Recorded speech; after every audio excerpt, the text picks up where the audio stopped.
Okay, Dave, counting you in 5, 4, 3. And good morning, Newton Falls. My name's Dave Lynch. I'm the city manager here in Newton Falls, Ohio, and this is our morning briefing regarding the era of the coronavirus. And we do these on a regular basis because we want you to get a perspective on a local basis. You know, when the COVID-19 activity started here in Ohio, the governor was having regular press conferences and the president was convening his task force on a regular basis. And a number of folks said, well, what is Newton Falls doing on a local basis? And so we decided to answer that call by giving you a local flair on what's happening. We've talked to businesses, government officials, and really have produced information regarding the new normal as it affects us here in Newton Falls, Ohio. Next week, we will not be doing this on a daily basis anymore. We'll only be doing the morning briefing on Tuesdays and Fridays. And that will be our new normal. And we've discovered that it's a good way to reach out to the community generally anyhow.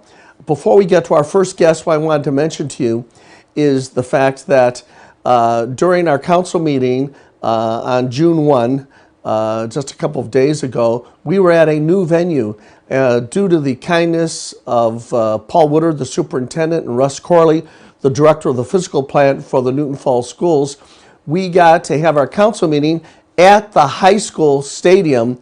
It's never been done that way before, but allows us to get back to more of a state, as our mayor said, of normalcy, because we had everybody at the meeting that wanted to communicate with us.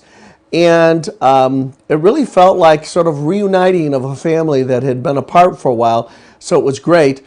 Well, the really neat things about it, however, is that we lost the audio for 5 minutes and 22 seconds of that meeting. And of course, the Boo Birds keyboard warriors said, well, that's they're trying to hide what happened during that 5 minutes and 22 seconds of that council meeting. Well, it turned out Kathy King had a small digital recorder, and she captured that missing 5 minutes and 22 seconds. And Tom Gregory, our producer at Gregory Films, was able to incorporate that audio onto the video that he had of the missing time and fully restored, therefore, the complete aspect of that production and posted on Facebook and YouTube, and it plays on Spectrum Channel 1023. So because of a backup system that we didn't know we had, thanks to Kathy King, we were able to make sure we had everything. So those of you that launched your conspiracy theories, where is your theory now? It's gone. Well, I am excited today because today is the day of Toms. What I mean by that, we have two outstanding guests. They're both named Tom, and the first Tom is a fellow who I would dub the father of the cross-country program in Newton Falls. He's quite an athlete himself. If you see a picture of him, he looks like he's only about 26 years old. That's because he keeps himself in good shape through his own running.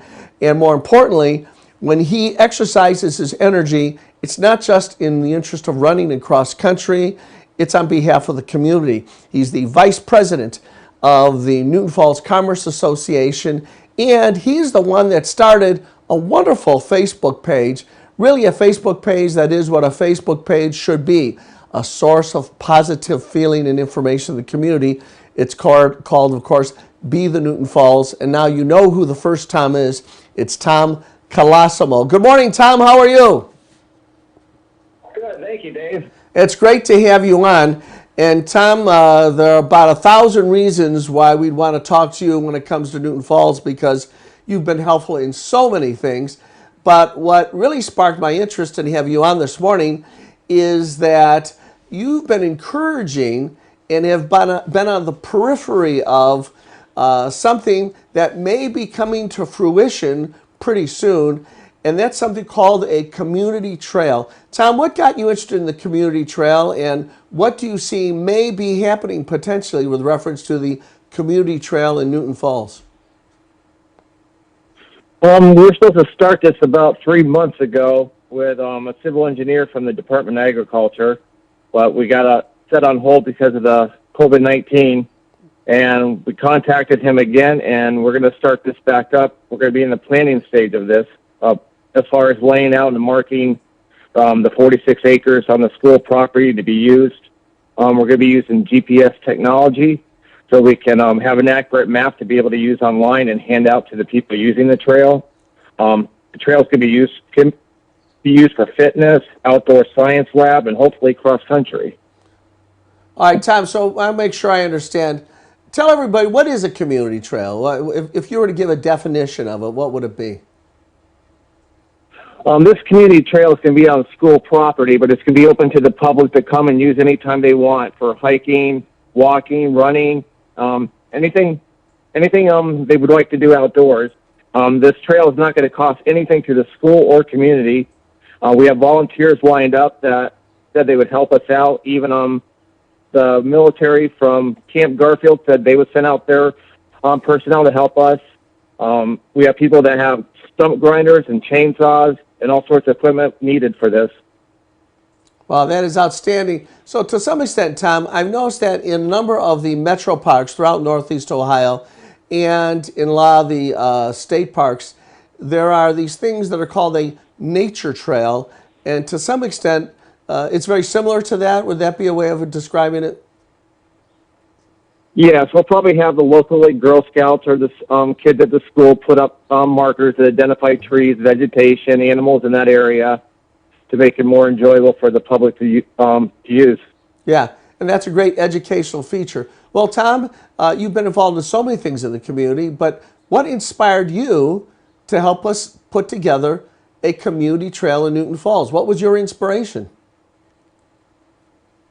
My inspiration was hopefully someday that we would have a cross-country team, and it looks like it could happen. I'm pretty optimistic about it. So is my daughter, and that's like the main reason why I wanted to do this, so we'd have a place here so we could hold our own meets, and everybody could use it. Yeah. Well, by the way, that's really outstanding. And your daughter is quite an athlete herself, but my suspicion is that your own athletics has sort of contributed to your interest in helping her along the way as well. And she's had quite a bit of success in the world of cross country, hasn't she? Yeah, she's done quite well in junior high. She went to the state meet.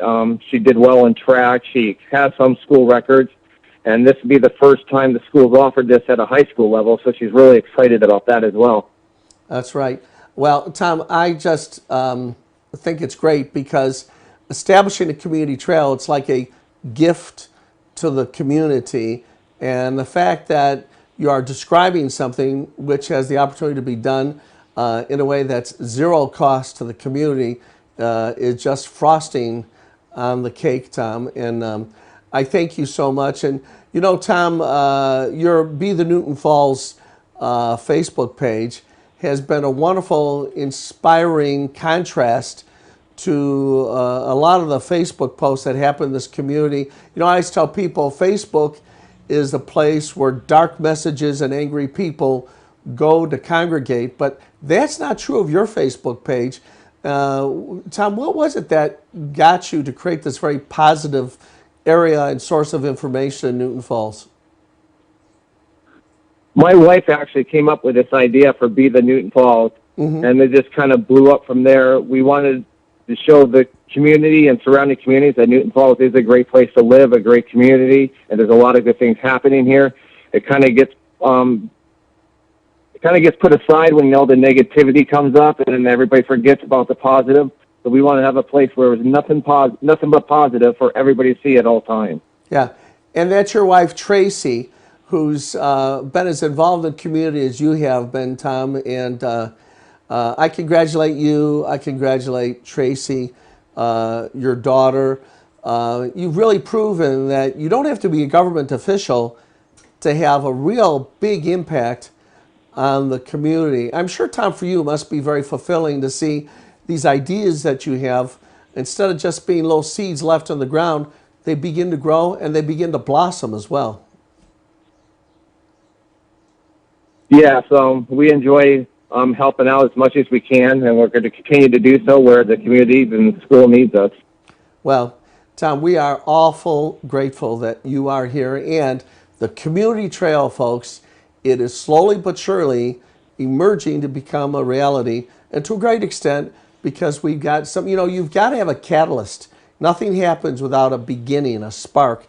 And Tom, you are a spark in Newton Falls. Thanks for everything you do for us, Tom. Thank you, Dave. Appreciate it. All right, that's Tom Colosimo. Thanks, Tom. Have a great day today. And we are so inspired by what Tom has done. When you heard that interview, Tom comes across with a great deal of humility. And that's because he doesn't want credit for anything. You know what? That's what real leadership is about. Some people think leadership means getting your face out there, getting your voice out there, being the person that's in the front of the parade. Real leadership is doing the work, not seeking credit. The person that digs the trenches. When you go by that beautiful field of some vegetables or some wonderful crop, you see all of that. But what you're not seeing is that there was a farmer somewhere who had to do a lot of digging and planting and tilling and irrigation, and you don't see that farmer. Well, when this community trail comes to full fruition, remember the name of Tom Colosimo and be the Newton Falls. Tom and his wife Tracy and his daughter Mia, an outstanding athlete in her own right. Well, I said today was the Morning of Toms, and that's because our second guest, I almost feel like this is a surprise because we're going to go behind the curtain, which means we're going to talk to the fellow that is the producer director of this program, the producer director of our city council meetings, which is no easy task, especially when we're having meetings at football stadiums, and all of the other public events that we have covered by him. And that is the owner, director, operator, entrepreneur, head, chief mogul of Gregory Films, Tom Gregory himself. Good morning, Tom. How are you? Good morning, Dave. How you doing? Great, great. It's great to have you here. And Tom, thanks for coming on. You've done so much for our community since you came on board about a year ago. And probably the most amazing thing was the production you did for the high school graduation. Tom, tell us how that happened and how it came together. Well, first of all, hello, Newton Falls. How you doing? This is a messy desk, so hopefully messy means busy and good. First of all, I'm in the position where I'm very blessed because I love what I do, and I get to do that for a living. Not many people could say that, I have to go to work. No, I get to go to work. God has blessed me very much, and everybody has certain gifts and talents, and he lets me use this to support my family and make an income, so that's awesome. With the schools project, I had contacted the school principal and about a couple months before the graduation and sent out, I'd be happy to help out, let me know how I could help. So they contacted me back and we put this plan together. They actually came up with the entire plan themselves. I just produced the whole thing for them. We pre-shot everything in 3 days, and then I edited everything together, and we did it live at the stadium. Tom, you said pre-shot, so you did something at the high school? Yes, for 3 days in a row. It was a Tuesday, Wednesday, Thursday, if I remember right. We shot all of these students coming across the stage at 10-minute intervals. So we had about a 9-minute break between each student, and that was for safety reasons, for the coronavirus. Everything got wiped down, and everything was sanitary. They were very good about keeping everybody safe and secure. And I'm going to go to this video right now. Good to be standing here today. But I would like to especially thank you, as well as the community, at the high school, and this was displayed at the stadium. Sure, there's Ali Sembach, she was the president of the senior class, and so this, what we're looking at now, all happened on the stage, and separately produced without an audience in the auditorium. Yeah, there was no audience. And then, of course, live, we had live camera there at the Skyway Drive-In. Okay, so you shot this stuff at the high school, and then everybody assembled at the drive-in. So what happened there? They showed it on the big screen, and it was wonderful. We had John Crowder. Let me see if I can skip ahead here. Where is Mr. Crowder? Of course I'm skipping. right. There he is. is. He was in the concession stand. Yes, and I by the see way, that. let me say the popcorn was awesome. Yeah, I'm I sure. apologize. Nobody else there got any but us. And it was really good.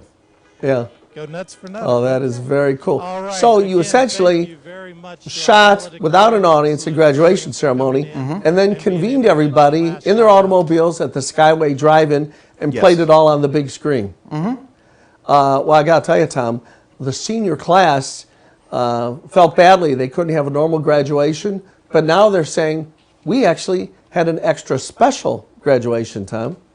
Oh yeah, it was great. I really enjoyed it, and what made it great for me was this card that I got from Allison, the Allison senior- Sembach. Yeah, the class president. The thank Sure. you on it. It was so wonderful. It made me feel so good. I was really happy about it. So thank you again for that. I'm so happy to be involved, and let's do more together. I love working with your students. You got a great video teacher there, and we could do some wonderful things together. I'd love being involved.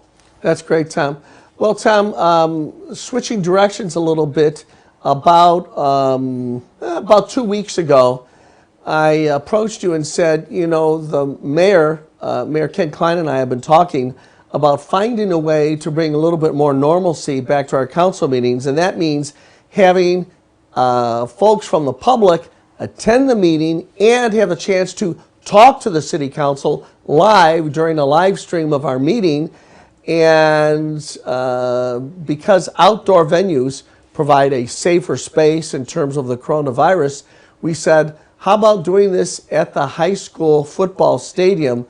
And Tom, after you got up off the floor, Yes. Yeah. there were a lot of challenges you had to overcome to pull that off, weren't there? Well, my first thought, honestly, was, are you nuts?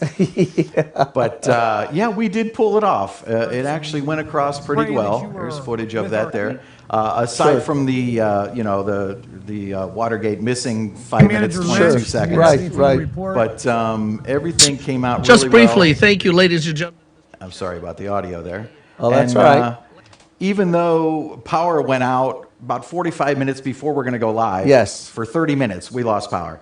All our settings were gone. By that Everything way, was that's what we screwed call a up. worst case scenario. It really was. Losing it really power. Was, yes. Unbelievable.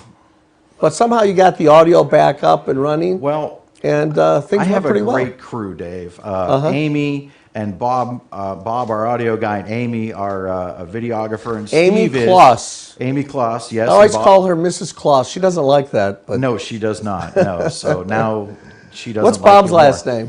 Bob Davis.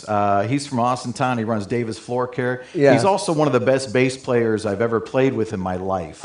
He's just fantastic. And by the way, even though he wasn't part of the crew, part of your regular city council crew before the coronavirus kicked in was Steve. What is Steve's last name? Do you remember? Steve Hardinger. Steve Hardinger. And Steve has been with you Yeah. folks way before I got involved. Yeah, before you came in, he was Oh, doing yeah. our council Steve was meetings. doing this one camera, and Yeah. if the camera would whip over here and over there and over there and over there. Yeah.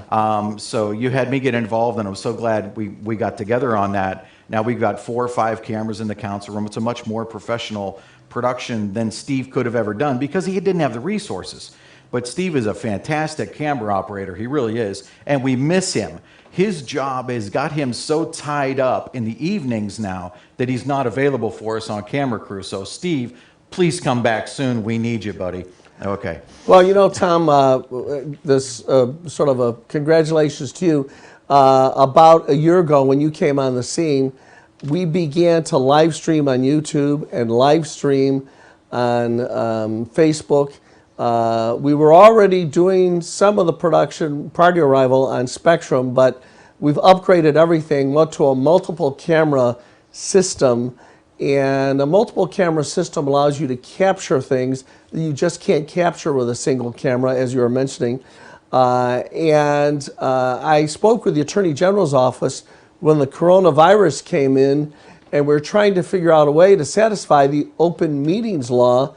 And the Attorney General's office said, well, what's your solution, Mr. Lynch? And I explained to them that we had been doing all this live streaming as a way of making sure the public got all the information. Yes. Well, 2 days after that, the Attorney General issued a separate order and their order mirrored the description I had given them.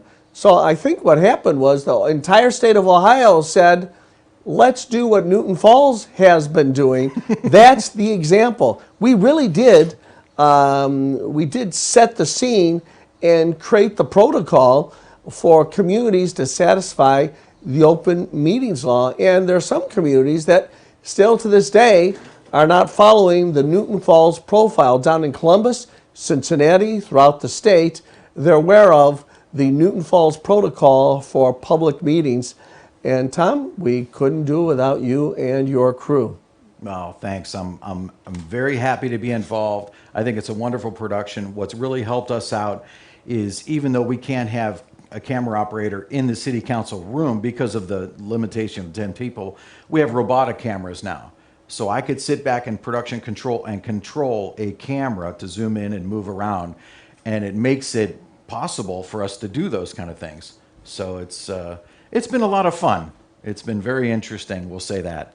Well, Gregory Films has now become part of the Newton Falls family, and we're better off for it. And I assure you, Tom, there are more curveballs that will be thrown your way. We don't know what the road ahead has in store for us, but knowing that you and your crew are there ready to adapt to it, we appreciate it, and keep up the great work. And by the way, I mentioned one other thing before we adjourn our interview with you, and that is these morning briefings are being done by Gregory Films without charge to the city of Newton Falls.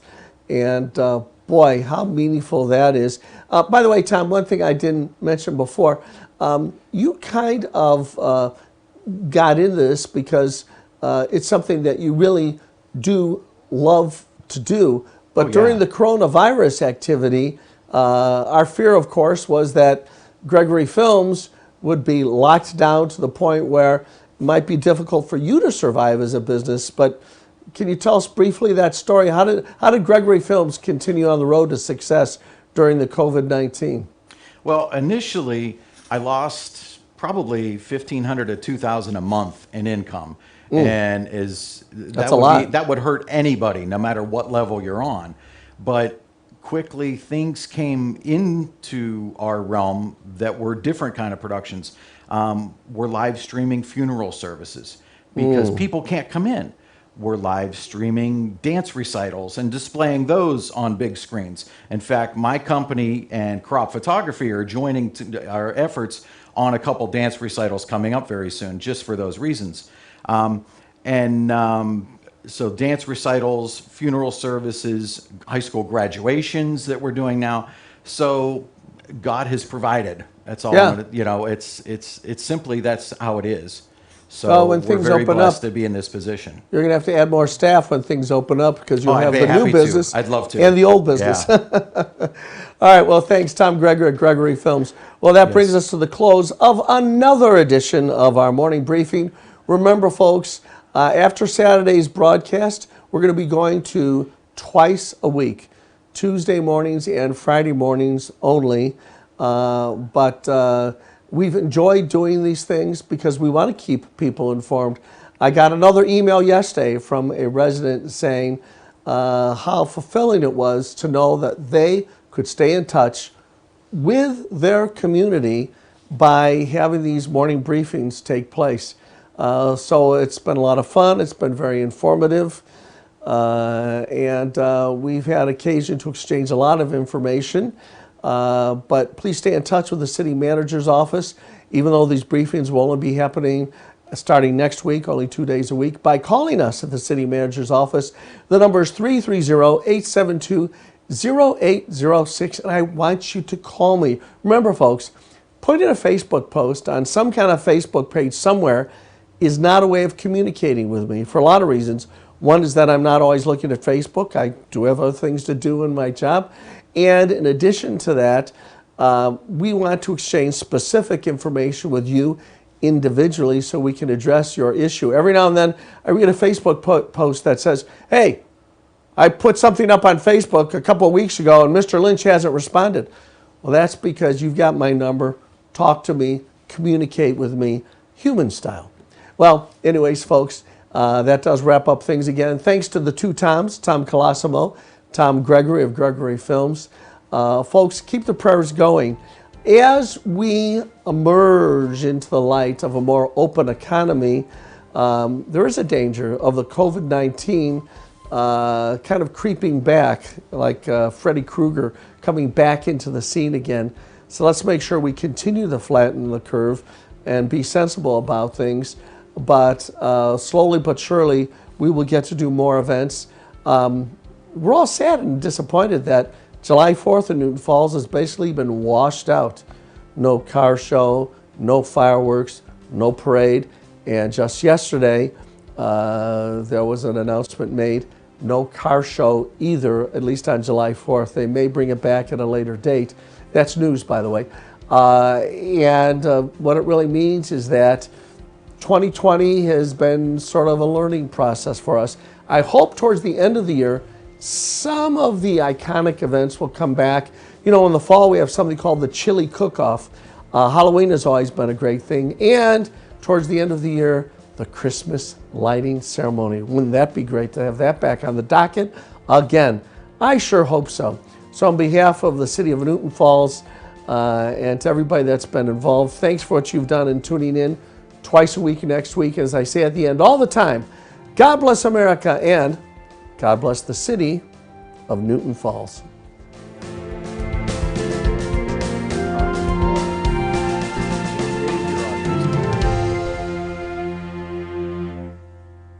And ladies and gentlemen, pay no attention to that man behind the curtain.